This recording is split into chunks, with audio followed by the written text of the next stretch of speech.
UP के CM Yogi Adityanath का आज कई कार्यक्रम हैं। गोरखपुर में 520 करोड़ तो अमरोहा और फर्रुखाबाद में कई परियोजनाओं का लोकार्पण और शिलान्यास करेंगे। जनसभा को भी करेंगे संबोधित। कांग्रेस महासचिव प्रियंका गांधी आज फिरोजाबाद के दौरे पर रहेंगी। गिरधारी इंटर कॉलेज में शक्ति संवाद कार्यक्रम के तहत महिलाओं से करेंगी संवाद। चुनाव आयोग की टीम के यूपी दौरे का आज दूसरा दिन। डीएम, एसपी, पुलिस कमिश्नर से ली जाएगी फीडबैक।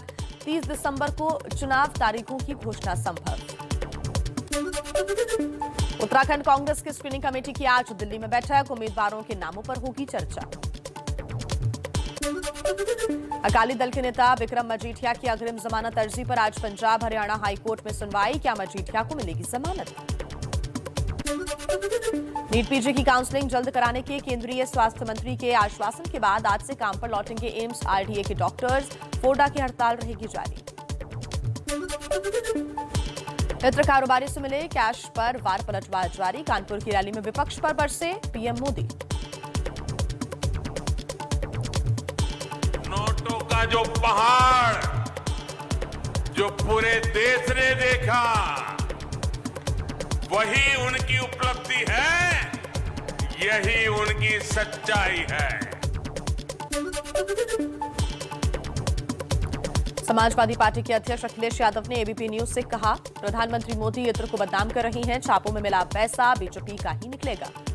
प्रधानमंत्री जी कहीं न कहीं इत्र को बदनाम कर रहे हैं। जो पैसा निकला है अंतोगत्वा आप देखेंगे वो भारतीय जनता पार्टी का होगा।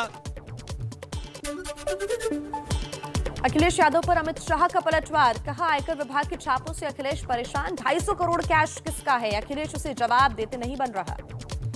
आज उनको जवाब देते नहीं बनता है। इस समाजवादी अत्तर बनाने वाले के वहां से 250 करोड़ रुपया कैश मिली है। 250 करोड़ रुपया।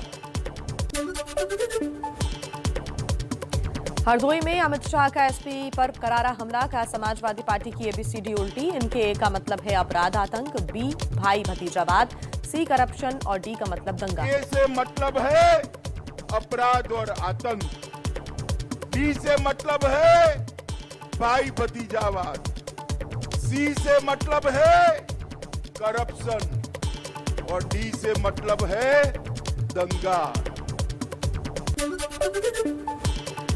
अखिलेश यादव का अमित शाह को जवाब। कहा, हाथरस, लखीमपुर, गोरखपुर, आगरा कांड जैसे अन्य कांडों की वजह से अब तो बीजेपी के समर्थक भी कह रहे हैं कि एबीसीडी का मतलब ए और अब बी भाजपा, सी छोड़ दी है।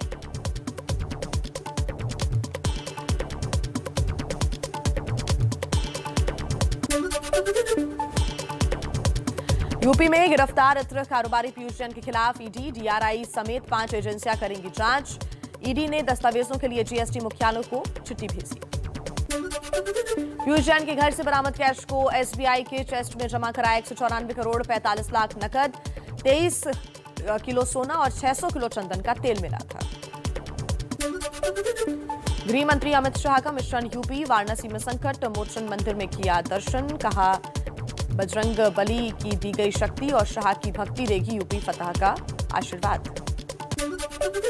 कानपुर के एक और कारोबारी पर शिकंजा। जाने माने मयूर वनस्पति कारोबारी के ठिकानों पर डीजीजीआई की लखनऊ यूनिट की छापेमारी। लखनऊ में राजनीतिक पार्टियों के साथ चुनाव आयोग की बैठक। बीएसपी ने ज्ञापन सौंपा। यूपी में विधानसभा चुनाव समय पर कराने की मांग की। और चलिए आगे बढ़ते हैं। कुछ और जरूरी खबरें फटाफट अंदाज में देखते हैं।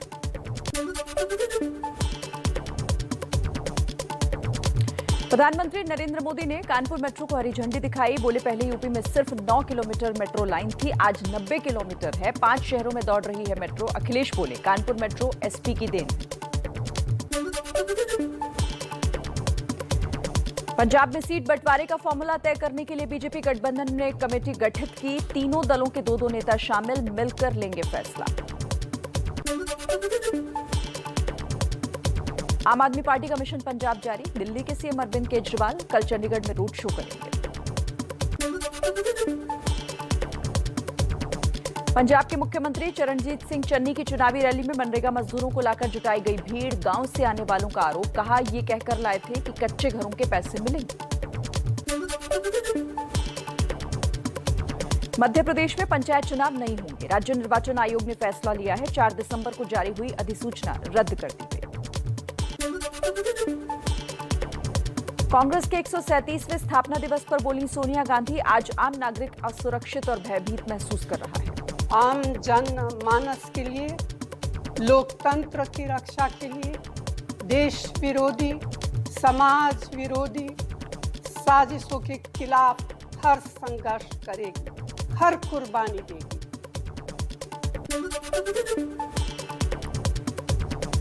महाराष्ट्र में शीतकालीन सत्र के दौरान भी विधानसभा अध्यक्ष का नहीं हो सका चुनाव, सरकार के नियमों में बदलाव के प्रस्ताव को राज्यपाल से मंजूरी नहीं मिली। ओडिशा में विकास को रफ्तार देने की कवायद में जुटे सीएम नवीन पटनायक 103 करोड़ रुपए की 13 विकास परियोजनाओं का उद्घाटन किया। महात्मा गांधी का अपमान करने वाले ढोंगी बाबा कालीचरण पर महाराष्ट्र के अकोला में एफआईआर दर्ज, अकोला का ही रहने वाला आरोपी बाबा।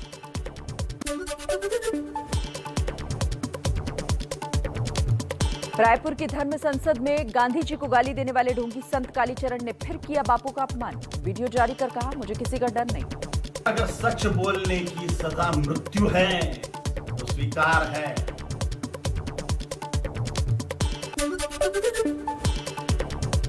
मालेगांव विस्फोट मामले में एक और गवाह ने बदला अपना बयान, कहा एटीएस ने योगी आदित्यनाथ और आरएसएस के 4 लोगों का नाम लेने को मजबूर किया था। 2008 में हुए थे धमाके, 6 लोगों की मौत हुई थी। जब तक 5 आरएसएस वालों के तू नाम नहीं लेता है तब तक हम तुझे नहीं छोड़ेंगे।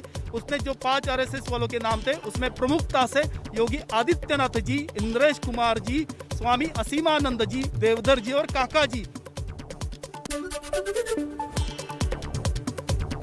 मालेगांव में गवाह के दावे के बाद बीजेपी हमलावर, मुंबई बीजेपी अध्यक्ष मंगल प्रभात बोले एटीएस ने अपने आकाओं को खुश करने के लिए गवाहों पर पहले दबाव डाला, बम हिंदू नहीं पाकिस्तानी फूट गए। पुलिस के जो ऑफिसर्स थे एटीएस के, उन्होंने अपने आकाओं को खुश करने के लिए सब किया था। अपने घर के अंदर कोई आदमी कभी बम नहीं फोड़ता है, ये हमारा अपना देश है। करना होगा तो पाकिस्तानी लोग करते हैं और हमको करना होगा तो उनको जाके करेंगे कि जहां पर हमारे विरोध की देश है। महाराष्ट्र में आईपीएस अधिकारियों के ट्रांसफर पोस्टिंग के कथित घोटाले पर मुंबई की किला कोर्ट का बड़ा आदेश, फडणवीस ने जो पेन ड्राइव और दस्तावेज गृह मंत्रालय को दिए वो मुंबई साइबर सेल को सौंपे जाएंगे। महाराष्ट्र में स्वास्थ्य विभाग पेपर लीक मामले में खुलासा, न्यासा कंपनी के कुछ अधिकारी साजिश में शामिल थे। पेपर के लिए एक छात्र से 5 से 8 लाख रुपए लिए गए। 5 से 8 लाख का जो ग्रुप सी का हमारे फर्स्ट इंफॉर्मेशन आई है।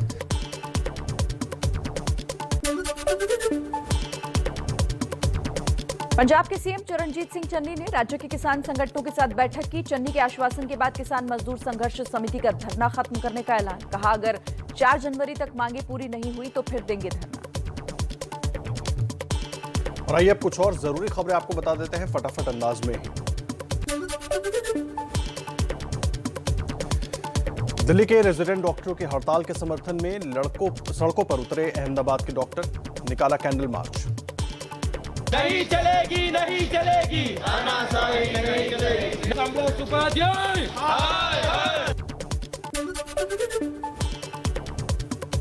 बरेली में कोरोना संक्रमण के दौरान जिन स्वास्थ्य कर्मचारियों पर फूल बरसाए गए थे उन्हीं से पुलिस ने लाठी के बल पर सरकारी आवास खाली कराया। संविदा पर रखे गए 78 कर्मचारियों को सरकारी आवास दिया गया था। बुद्धिजीवियों पर तंज कसने के बाद बिहार के सीएम नीतीश कुमार ने डॉक्टरों के छुए पैर, शराबबंदी के लिए लोगों को जागरूक करने की अपील की। कहा आप सभी का चरण स्पर्श करता हूं। दारू मत पियो, तो अगर ये सब बात कह दीजिएगा तो लोगों पर कितना असर पड़ेगा और लोग आगे बढ़ेंगे।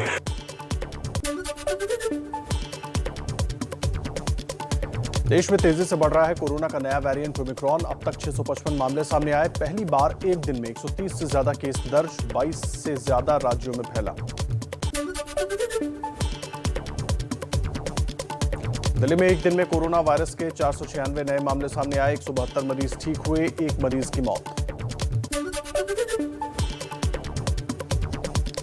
कोरोना के बढ़ते मामलों के बीच केजरीवाल सरकार ने दिल्ली में येलो अलर्ट जारी किया। सीएम केजरीवाल बोले, कोरोना से लड़ने के लिए हम पहले से 10 गुना ज्यादा तैयार हैं। चिंता करने की जरूरत नहीं है, जिम्मेदार बनने की जरूरत है।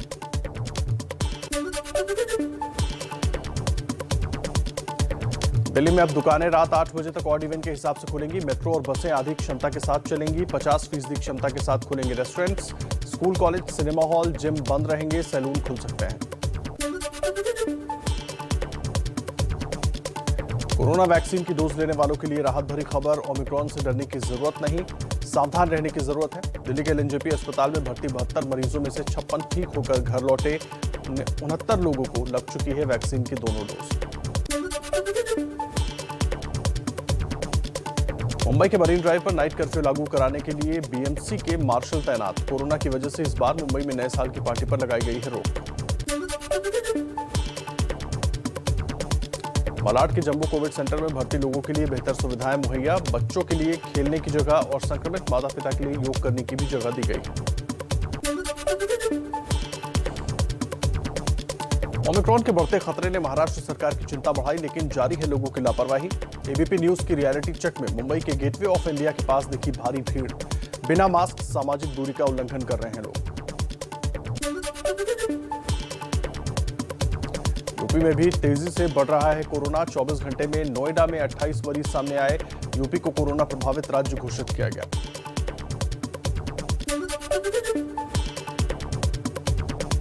कोरोना के खिलाफ देश को मिली 2 और वैक्सीन। स्वास्थ्य मंत्रालय ने 2 वैक्सीन कोवोवैक्स के इस्तेमाल की मंजूरी दी। एंटीवायरल ड्रग मोलनुपिराविर के इमरजेंसी यूज को भी हरी झंडी। पंजाब सरकार का बड़ा फैसला, वैक्सीन की दोनों डोज नहीं लेने वालों को 15 जनवरी से सार्वजनिक जगहों पर एंट्री नहीं मिलेगी। महाराष्ट्र के नागपुर में 15 से 18 साल के युवाओं को वैक्सीन लगाने की तैयारी शुरू। 3 जनवरी से टीनेजर्स को लगेगी वैक्सीन। तेलंगाना में 100% लोगों को लगी कोरोना वैक्सीन की पहली डोज। बड़े राज्यों में तेलंगाना पहला राज्य है जहां पहली डोज का 100% वैक्सीनेशन पूरा हो गया है। राज्य के स्वास्थ्य मंत्री हरीश राव ने दी जानकारी।